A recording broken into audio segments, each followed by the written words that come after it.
con el auspicio de la Facultad de Economía y Negocios de la Universidad de Chile. Abrimos la mirada.cl, fen.uchile.cl.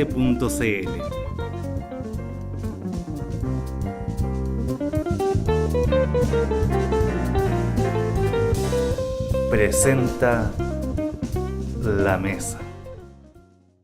Buenos días, buenas tardes, buenas noches. Bienvenido a otra edición de La Mesa, esta coproducción de la Facultad de Economía y Negocios de la Universidad de Chile y el Mostrador Mercados. El tema de hoy es la economía de Chile, cómo está, hacia dónde va. Los invitados, tenemos dos invitados de lujo: Pablo Correa, economista jefe del Banco Santander, y Ricardo French Davis, profesor de la Facultad de Economía acá, destacado economista, asesor, consultor y académico. Bueno, el tema hoy, bueno, gracias por venir. El tema hoy, esta semana tuvimos, el Banco Central publicó sus cuentas nacionales del primer trimestre, que mostraron una economía que se está enfriando. El presidente dio su último rendimiento, su cuenta pública ante el país, en la cual enfatizó sus logros económicos, que en términos de cifras duras no es el gobierno más exitoso postdemocracia en términos de cifras duras. Vamos a un reportaje que preparó Daniel Pallares y Juan Pablo Echenique y después comentamos. En materia de crecimiento, en los últimos 3 años Chile ha crecido en promedio al 5,8% anual, superando ampliamente el crecimiento del periodo anterior, el de América Latina y el del mundo, y alcanzando el primer lugar entre los países de la OECD. Con esas palabras, el presidente Sebastián Piñera rindió cuentas sobre su gestión, la que en cifras podría considerarse la más exitosa desde el retorno a la democracia. Piñera dice que dejará al país al borde del desarrollo, con un desempleo a bajos históricos, más de 800.000 empleos creados, crecimiento promedio bordeando el 6% y un alza real en las remuneraciones que tiene a la economía en medio de un boom de consumo pocas veces visto en Chile. La cuenta pública de Piñera ocurrió en la misma semana en que el Banco Central entregó las cuentas nacionales. En ellas se ve una economía que se enfría. Las cifras muestran un PIB que creció 4,1% en el primer trimestre, el menor ritmo desde 2011 y muy por debajo de lo que esperaba el mercado. Más preocupante fue el déficit de cuenta corriente, que se disparó justo en momentos en que la inversión minera parece estar cayendo con fuerza. Un déficit disparado hace más difícil la labor del Banco Central porque le quita flexibilidad. Para algunos críticos de cómo Hacienda ha manejado la economía en estos 3 años, el peor pecado de este gobierno es que ha hecho poco y nada para diversificar la economía y no seguir dependiendo del cobre. ¿Cómo nos preparamos para un escenario que no sé si va a ocurrir mañana, en 1 año, o en 5 años, o en 10? Pero ¿cómo nos preparamos mentalmente al inicio, pero después en políticas públicas efectivas, para hacernos cargo de que esta es una economía que tiene que superar su monodependencia exportadora del cobre? La preocupación de algunos economistas es que esa tarea la va a heredar el próximo gobierno, pero no tendrá la holgura que tuvo Piñera, por lo que el espacio para hacer cambios e implementar nuevas políticas públicas será mucho más estrecho. Bueno, empecemos por la persona que tiene que hacer asesoramiento a clientes y contarles qué está pasando en la economía chilena. ¿Cómo está la economía chilena y hacia dónde vamos? Pablo, empecemos contigo. Bueno, muchas gracias por la invitación. A ver, las cifras que hemos visto este primer trimestre efectivamente muestran una desaceleración en el margen, pero no son para nada preocupantes. Y de hecho yo lo que diría es que es una desaceleración sana, ¿ya? Después de un ciclo fuertemente expansivo que durante varios trimestres y varios años habíamos tenido una demanda agregada que estaba creciendo muy por sobre el producto. Está ajustándose hacia la baja básicamente el componente de inversión, que creo que también es algo saludable. Acuérdense que no hace mucho tiempo hablábamos de que podía incluso haber una burbuja en el sector de construcción. Esas cifras también se moderan, y en ese sentido yo creo de que lo que estamos viendo ahora es parte natural del ciclo. Estamos llegando al fin de este ciclo súper expansivo, y creo de que en general hay que tomarlo como una buena noticia, como algo esperable y razonable que suceda. Básicamente porque tampoco habíamos visto grandes reformas estructurales o grandes ganancias de productividad explicadas más allá del ciclo que pudiesen explicar tasas de crecimiento del producto sobre el 6%. Ese es un tema que quiero volver porque me parece importante. Primero, Ricardo, el gobierno y varios economistas neutros dicen que en términos de cifras duras, efectivamente este se podría catalogar como el gobierno más exitoso en términos económicos de la vuelta a la democracia. ¿Tú estás de acuerdo con eso, primero con las cifras y con ese tipo de categorización? Yo creo que hay una tremenda desinformación. El primer gobierno de la Concertación creció 7,6%, partiendo de una economía que estaba en el techo. O sea, le agregó durante 4 años 7,5% sobre ese techo. El segundo gobierno, durante sus primeros 4 años, crecía al 6%, agregándole sobre el techo. ¿Qué es lo que ha pasado ahora? Yo estoy muy de acuerdo en que esto es parte del ciclo. Lo que hemos hecho es utilizar un producto en que estaba por debajo del potencial de la economía. Nadie puede ignorar que tuvimos una crisis internacional en el 2009 y que la economía se cayó. No se destruyó la economía. El terremoto destruyó, pero el Banco Central nos dice 2% de PIB nos destruyó. El 2009, en lugar de crecer 5%, que era nuestro potencial, caímos 1%. Ahí nos dio un espacio muy fuerte para los próximos 3 o 4 años para estar reutilizando esa capacidad. Y cuando uno ajusta las cifras de este gobierno por ese hecho, uno no debe comparar a alguien tendido al suelo con alguien parado su estatura. Tiene que medirlo parado las 2 veces. Lo mismo en la economía, trabajando en su cima. De cima a cima, o sea, comparamos el último año de este gobierno, este año, con antes de la crisis mundial, nos da un crecimiento de 4,1%.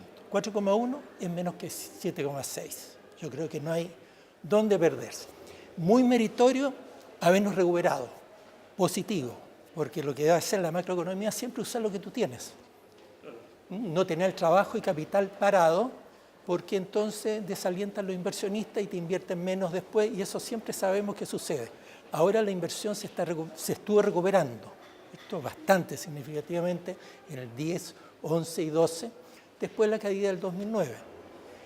¿Y por qué sucede eso? Porque estamos usando la capacidad productiva. Hoy día estamos en el techo productivo y de aquí para adelante solamente podemos tener un PIB efectivo en la medida en que estemos metiéndole capacidad productiva, trabajo y capital físico adicional. Bueno, quiero volver a lo que mencionó Pablo, porque una de las cosas que se le da crédito a este gobierno fue que no solamente creó, depende de la cifra, pero entre 650.000 y 817.000 puestos de trabajo, la cual la gran mayoría fueron puestos de trabajo con contrato, las remuneraciones están creciendo a un ritmo 4 veces superior a lo que ha sido la inflación, los sueldos están creciendo, entonces eso ha alimentado un consumo, ¿no?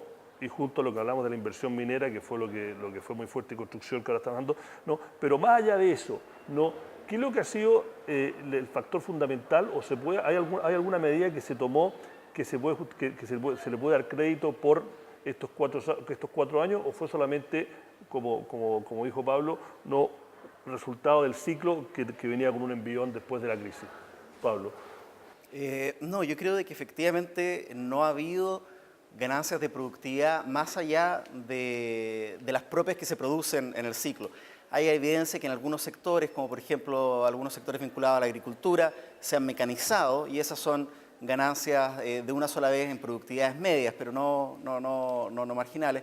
Y grandes reformas, como por ejemplo haber disminuido el costo de la generación eléctrica, que el Banco Central, ¿cierto?, hace años atrás decía, oye, eso nos está restando algunos puntos de crecimiento potencial, no se han avanzado. Yo creo que han habido cosas en el área más micro, como la agenda pro competitividad que ha llevado adelante Tomás Flores, pero grandes reformas estructurales, la verdad, es que no, y en ese sentido yo concuerdo con Ricardo de que debiésemos entrar ahora, en la ausencia de nuevas reformas, en un ciclo mucho más cercano a un 4,5%.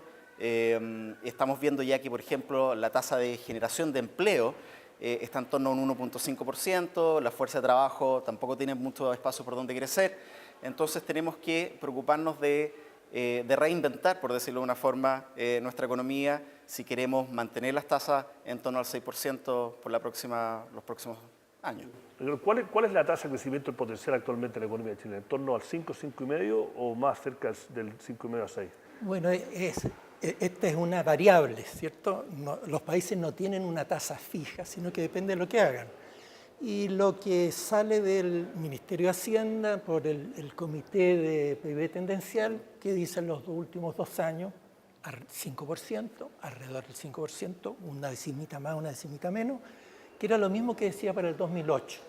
No hemos subido nuestra capacidad de generar más PIB, y eso está asociado a lo que hagan en capacitación laboral, capacitación de pequeños empresarios, corrección de la macro en el sentido de que no de repente le estemos tirando a la economía un tipo de cambio de 760 pesos y después de uno de 430, pobres productores que pasan a través del dólar por sus importaciones y exportaciones con esas enormes variaciones.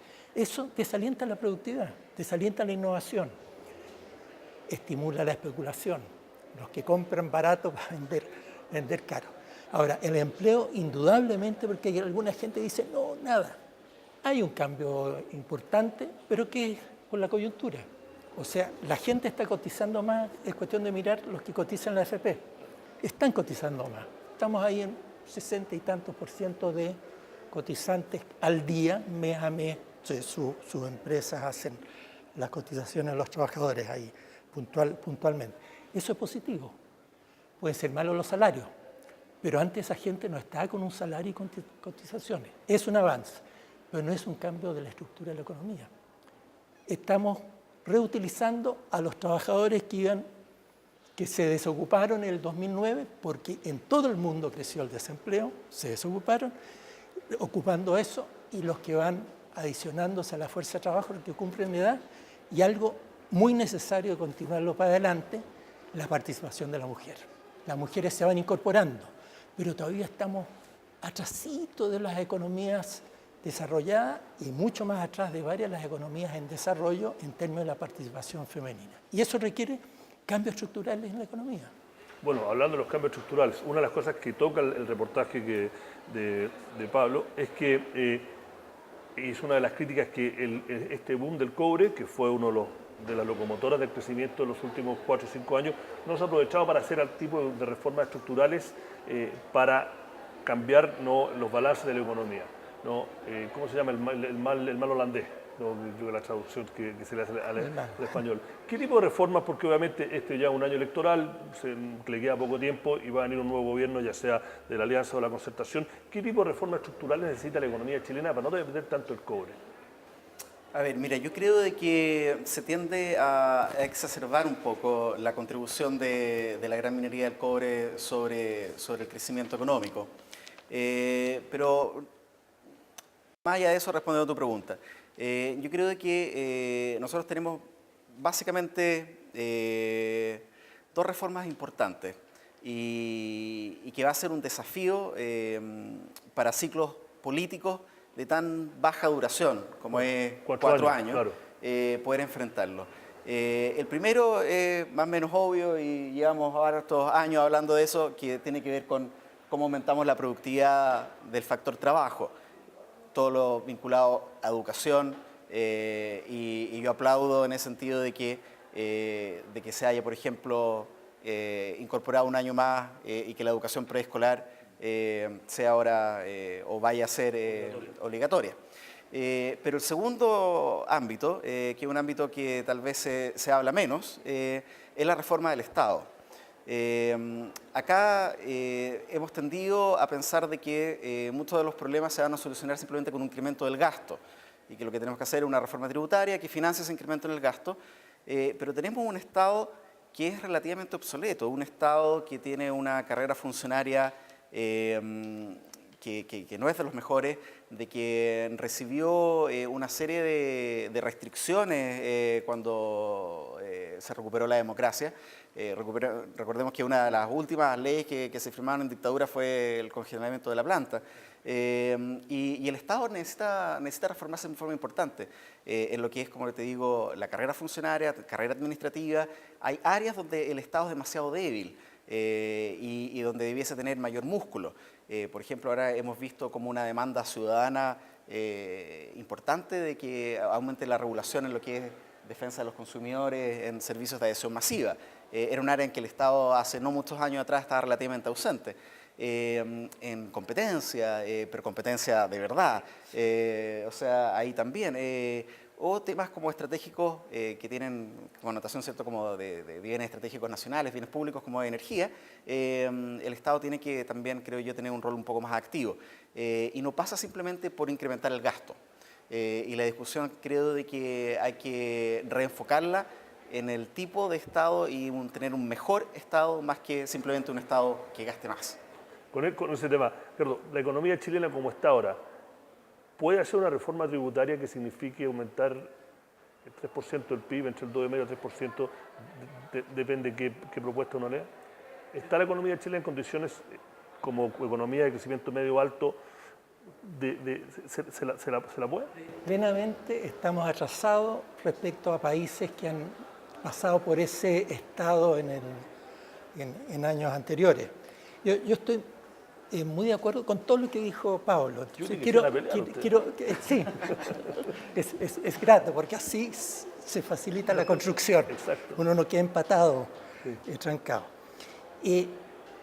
Reforma tributaria por la situación que vamos a encontrar en que está Chile durante el año 14. Tenemos un desequilibrio fiscal y un desequilibrio cambiario y comercial. Del comercio, comercio internacional. El déficit de cuenta corriente. El 2012, Hacienda se gastó el equivalente a 330 centavos por libra de cobre, de la tributación y utilidades de cobre. 330 centavos. El precio de tendencia, según unos expertos, era 302. Pero uno habla con el Consejo Minero y te dice 270. ¿Cierto? Un informe que acaban de publicar. Mira ejercicio que ha hecho el Banco Central y encuentra 260 y 280. No dice que esa es la tendencia, pero ¿por qué hizo con eso? Y es obvio que estamos con un precio del cobre absolutamente fuera de. Pero una cosa, para darle crédito a una cosa que mencionó Pablo, los ingresos fiscales en los últimos 5 años, que representan los ingresos fiscales a través del cobre, indirecto y directamente, ha caído del 8,1% del PIB a creo que llegó a 3,6%.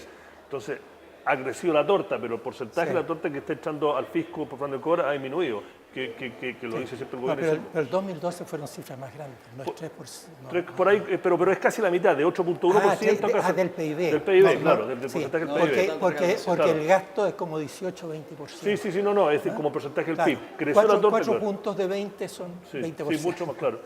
Bueno, y el año 2006, ¿cuánto se gastó Hacienda? 100 centavos. Ese fue el gasto efectivo de platas del cobre. Ahora se gastó 330. No es el total, pero en el margen estamos hablando de 2-3 puntos del PIB.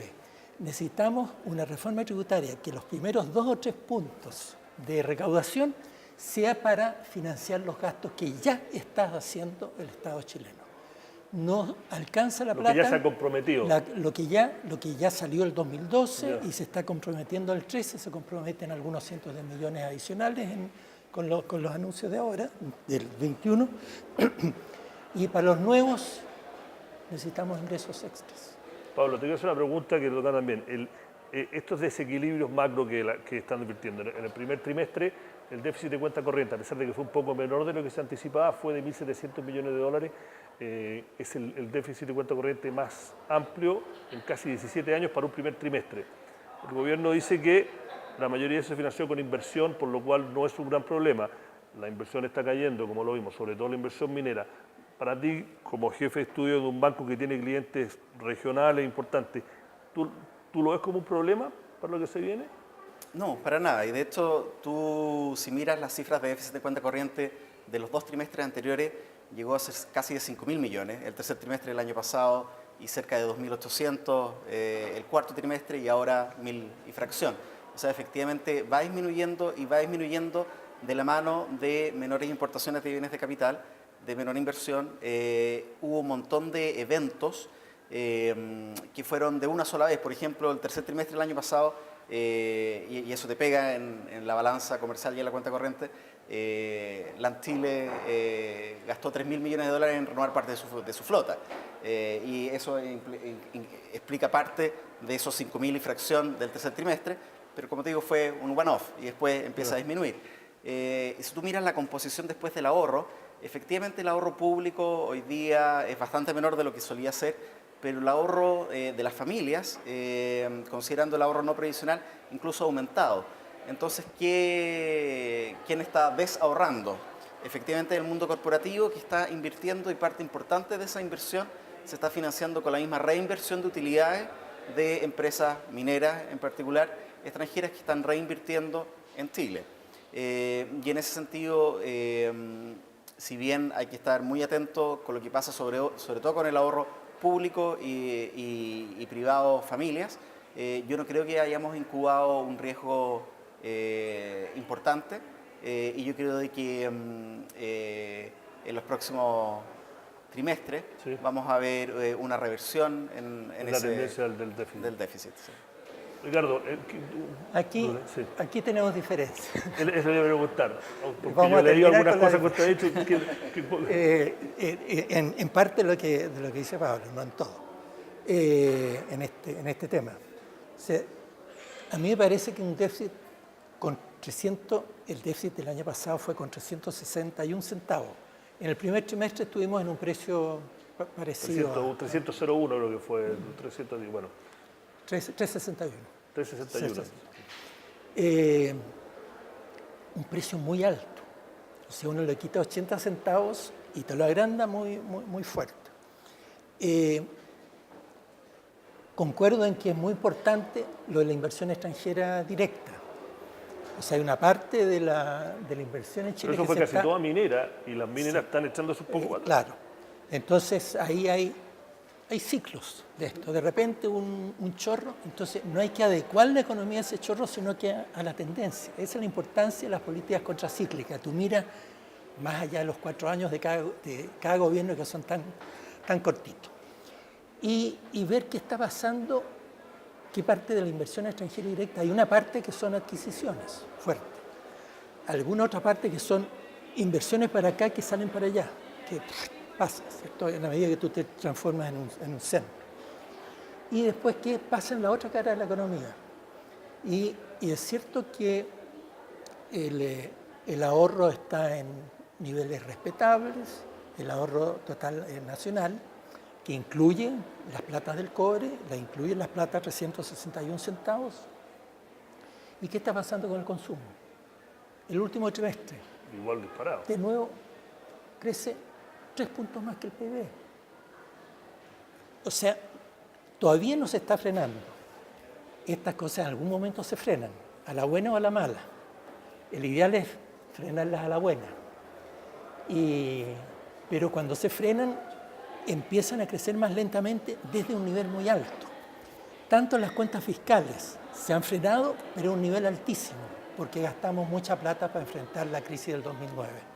Durante 2 años aumentó el gasto fiscal 10 y 17%, se cayeron los ingresos tributarios, ¿cierto? Y eso fue muy positivo hacerlo, correspondía hacerlo.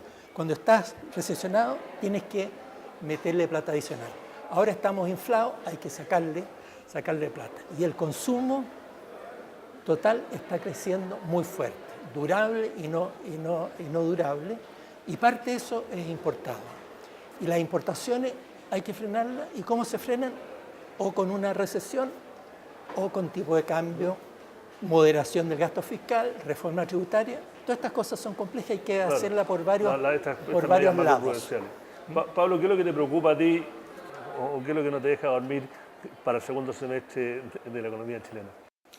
No, yo diría de que los riesgos como inmediatos son menores. El año pasado, por ejemplo, tuvimos días en que pensábamos de que iba a caer un colapso del sistema financiero internacional, estábamos muy nerviosos, canales financieros cerrados. Hoy día el resto del mundo se ve mejor. A Europa yo creo que le va a tomar años volver a situarse en una posición anterior a la crisis, pero están haciendo las cosas. Tal vez un poco lento, pero la están haciendo. En Estados Unidos también las cosas se ven mejor. La desaceleración en China tampoco me preocupa mayormente porque creo que hay un cambio en la composición del crecimiento y en ese sentido los riesgos han disminuido. Localmente tampoco tenemos, creo yo, grandes desequilibrios y lo que me preocupa es un poco lo que conversábamos en un principio, que Chile caiga en esta como trampa de la clase media, ¿cierto? Y que lleguemos a un nivel de $20.000 per cápita y nos frenemos ahí, ¿ya? Y no seamos capaces de efectivamente aprovechar los recursos que hoy día tenemos, las instituciones que hoy día tenemos, ¿ya? Y la voluntad para efectivamente dar ese salto discreto que permita garantizar de que mis hijos, ¿cierto? Tu hijo, tú debes tener hijos grandes, no sé, tus nietos, vivan en un país distinto. Tu sobrina. Mi sobrina, claro. Nos toque vivir en un país distinto.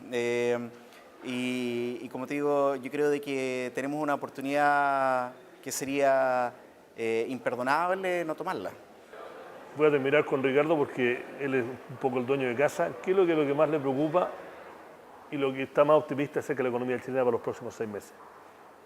Es probable que sigamos con algo relativamente parecido, salvo que lleguen estas señales así.